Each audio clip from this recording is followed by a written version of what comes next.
ገና የ8 ዓመት ልጅ እያለች እናትና አባቷን ፊት ለፊቷ አይኗ እያየ ገደሉባት። ለ10 ዓመታት ራሷን ካሰለጠነች በኋላ የቤተሰቧን ገዳዮች አንድ ባንድ ተበቀለች።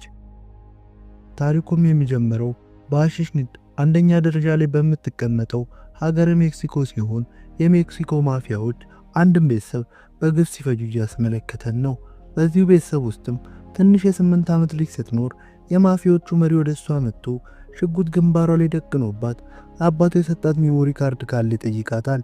እሷ ግን መጀመሪያም በእናትና አባቷ ሞት ተናዳ ስለነበር ምንም ሳትመለሰለት ማፊያው እስኪዘናጋ ጠብቃ ከጠረጴዛው ስር የደበቀችውን ጩቤ በመጠቀም የማፊያውን መሪ እጅ ወቅታ ወደ ሽንት ቤት በመሮጥ በመስኮቱ ታመልጣለች። ማፊያዎቹ ሲያባርሯት አባቷ የሰጣትን ሚሞሪ ካርድ ውጣ በአቅራቢያው በሚገኝ ጉድጓድ ውስጥ እየሮጠች በመግባት ከሚያባርሯት ማፊያዎች በቀላሉ ታመልጣለች። የዚች ልጅ ስም ካታሊያ ሲባል የአባቷ ስም ደግሞ ፋቢዮ ይባላል። ፋቢዮ በሜክሲኮ ለሚገኝ ኃይለኛ ማፊያ የሚሰራ ሲሆን ብዙ ዓመታትን ለማፊያው ከሰራ በኋላ ለአለቃው ዶን ሉዊስ ልጁን በነፃነት ማሳደግ እንደሚፈልግ ገልጾ ከዚህ በኋላ በሐሺሽ ስራ ላይ መሳተፍ እንደማይፈልግ ይነግረዋል። በዚህም ምክንያት ነበር የሜክሲኮ ማፊያዎች መሪ የሆነው ዶን ሉዊስ የካታሊያን ቤተሰቦች በግፍ ያስጨፈጨፋቸው። ካታሊያ ከማፊያዎቹ ካመለጠች በኋላ ወደ አሜሪካ ኤምባሲ በመሄድ አባቷ የሰጣትን ሚሞሪ ካርድ ለአሜሪካ ኤምባሲ ትሰጣቸዋለች። ሚሞሪው የሐሺሽ አዘዋዋሪውን የዶን ሉዊስን መረጃ የያዘ ሲሆን የአሜሪካ ኤምባሲው መረጃውን በጣም ስለሚያስፈልጋቸው ሚሞሪውን ተቀብለው ወደ አሜሪካ የምትሄድበትን እድል ያመቻቹላታል። አሜሪካም እንደደረሰች በባቡር ተሳፍራ ወደ አጎቷ ትሄዳለች። ከአጎቷ ኤሚሊዮ ጋር እንደተገናኘች በእናት አባቷ ላይ የደረሰውን ግድያ ነግረው አጎቷን አቅፋ ስቅስቅ ብላ ታለቅሳለች። በቀጣዩ ቀንም ኤሚሊዮ ካታሊያን ወደ ትምህርት ቤት ወስዶ መደበኛ ትምህርት ያስመዘግባታል። ካታሊያ ግን መማር እንደማትፈልግና በተቃራኒው የቤተሰቧን ገዳዮች መበቀል እንደምትፈልግ ገልጣ ሽጉጥ እንዴት እንደሚተኮስ እንዲያስተምራት ጠይቋለች። ኤሚሊዮ መጀመሪያ ላይ ቢያቅማማ በኋላ ላይ ግን ካታሊያ መማር ፍላጎት እንደሌላት ሲገባው በሐሳቧ ይስማማል። ይህ ከተፈጠረ ከ11 ዓመታት በኋላ ሁለት ፖሊሶች በመኪናቸው ውስጥ እየተዝናኑ እያለ አንዲት የሰከረች ሴት መኪናቸውን ትገጫቸዋለች። ያቺ የሰከረችው ሴት ካታሊያ ስትሆን ፖሊሶቹ እንዴት ብትደፍሪን ነው ብለው ካታሊያን አስረው በጣቢያ ካስመዘገቧት በኋላ ምሽቱ እንድታሳልፍ በማቆያ ውስጥ ይቆልፉባታል። በዛም ካታሊያ እንቅልፏን ተኛለች። ያን ምሽትም የሜክሲኮ ማፊያ እሷ ወዳለችበት ማቆያ የሚዘዋወር ሲሆን ካታሊያም እንደ ሰካራም አክት ስታደርግ የነበረው ማቆያ ውስጥ እሱን ቀድማ ለመጠበቅ ነበር። ማፊያው ወደ ማቆያው እንደገባ ካታሊያ ከእንቅልፏ ተነስታ ልብሷን በመቀየር የታሰረችበትን ክፍል ከፍታ ካሜራዎቹን ካበላሸች በኋላ የጣቢያውን መብራት መቆጣጠሪያ ውሃ ደፍታበት ሙሉ በሙሉ ታበላሸዋለች። ካታሊያን በፍጥነት ወደ ማፊያው በመሄድ የሚጠብቀውን ፖሊስ ቀጥቅጣ ከዘረረችው በኋላ ወደ ማፊያው ክፍል በመሄድ ግንባሩን ብላ ትገላግለዋለች። የሽጉጡን ድምፅ የሰሙት ፖሊሶቹ ወደ ማፊያው ክፍል እየሮጡ ሲሄዱ ማፊያው እንደሞተ ተመልክተው ገዳዩ ማፈላለግ ሲጀምሩ ካታሊያ ግን መጀመሪያ ማቀዳበት ስለነበር ከፖሊሶቹ ተደብቃ ወደ ክፍሏ በመመለስ ልብሷን ትቀይራለች። ፖሊሶቹ ወደ እሷ ክፍል ሲደርሱ ካታሊያን ተኝታ ሲያዩት ምንም ስላልጠረጠሯት ትተዋት ይሄዳሉ። በቀጣዩ ቀንም ካታሊያ የፖሊሶቹ መኪና ላይ ላደረሰችው ጉዳት ቅጣቷን ከፍላና አሻራ ሰጥታ ከጣቢያው ትወጣለች። ከጣቢያው እንደወጣችም እጇ ላይ የነበረውን ፌክ አሻራ ልጣ በቀላሉ ከጣቢያው ታመልጣለች። ቆይ እስካሁን ድረስ ከቆያችሁማ ታሪኩ ተመችቷችኋል ማለት ነው። ይህንን ቪዲዮ ሰርቶ እናንተ ጋር ለማድረስ ብዙ ልፋት አለውና ቪዲዮ ላይክ እንዲሁም ቻናሉን ሰብስክራይብ በማድረግ እኛም ማገዝ ይችላሉ። ወደ ታሪካችንም ስንመለስ ካታሊያም ከጣቢያው እንደወጣች ወደ ፍቅረኛዋ ዳንኤል ትሄዳለች። ዳንኤል የካታሊያን ትክክለኛ ማንነት የማያውቅ ሲሆን ስሟንም ጄኒፈር ብሎ እንደሚጠራት እንረዳለን። ከካታሊያ ጋርም ጥሩ ምሽትን አብረው ያሳልፋሉ። በነጋታውም የኤፍቢአይ ኤጀንት የሆነው ሮዝ ወደ ጣቢያው መጥቶ ምርመራውን ይጀምራል። በሌላ በኩል ሙሰኛ የሲአይኤ ኤጀንት የሆነው ሪቻርድ ወደ ዳን ሉዊስ በመሄድ ካታሊያ የእሱን ሰዎች እንደገደለች ይነግረዋል። ይህን እንደሰማም ዳን ሉዊስ ማርኮ የተባለ ቀኝ እጁን ካታሊያን ከገባችበት ገብቶ እንዲገላት ያዘዋል። በሌላ በኩል ካታሊያ አጎቷ ኤሚሊዮን ልትጎበኘው ስትሄድ ኤሚሊዮም ለካታሊያ አባቷ በሕይወት ቢኖር ኖሮ ሰው እንድትገል እንደማይፈልግ ገልጾላት በቀሉን ትታ ሰላማዊ ኑሮ እንድትኖር ሊያሳምናት ቢሞክርም ካታሊያ ግን የማፊያዎቹ መሪ ሉዊስን ሳትገል አርፋ እንደማትቀመጥ ትነግረዋለች። በጣቢያው ውስጥ መርማሪ ሮስ የካታሊያን ምስል ከካሜሮቹ አግኝቶ ምናልባትም ገዳዩዋ እሷ ነች ብሎ መጠርጠር ይጀምራል።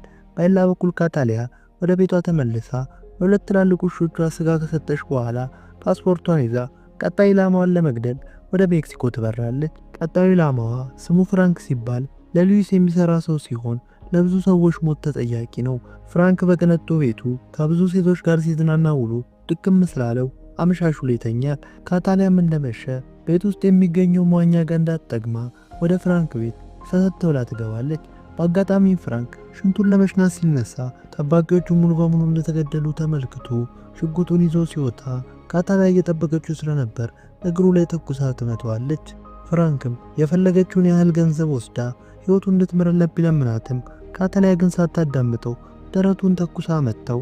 ፍራንክም መዋኛ ገንዳ ውስጥ በነበሩ ሻርኮች ተበልቶ እዛው ሕይወቱ ያልፋል። በሌላ በኩል የሉዊስ ሰዎች ወደ አሜሪካ ሄዱ ሲሆን በዛም ካታሊያና ቤተሰቦቿን ማፈላለግ ይጀምራሉ። ካታሊያ ከኤሚሊዮ ጋር ስትገናኝ ኤሚሊዮን በንዴት የሉዊስ ሰዎች እየፈለጓት እንደሆነና በቀላና የማተው ከሆነ ለእሷ የመጡት ሰዎች ለቀሩ ዘር ማንዘሮቿ መጥፊያ ሊሆን እንደሚችል ይነግራታል። ካታሊያም ይህንን ስትሰማ የበቀል ሀሳቧን በመተው ሰላማዊ ኑሮን ለመግፋት ከአያቷና ከኤሚሊዮ ጋር ወደ ቸርች ሄዳ ንስሐ ትገባለች። በሌላ በኩል መርማሪ ሮስ የካታሊያን ጉዳይ ሲያጣራ ፍቅረኛዋ ዳንኤል ያነሳትን ፎቶ አግኝቶ ከጣቢያው ምስል ጋር ሲያስተያየው ገዳዩዋ ካታሊያ እንደሆነች ተረድቶ ወደምትኖርበት አፓርትመንት ብዙ ወታደሮችን ይልካል። በሌላ በኩል ካታሊያ ከፍቅረኛዋ ዳንኤል ጋር እያወራች ሲሆን በድንገት ግን የነበረችበት ፎቅ በወታደሮች ሲከበብ በካሜራ ትመለከታለች።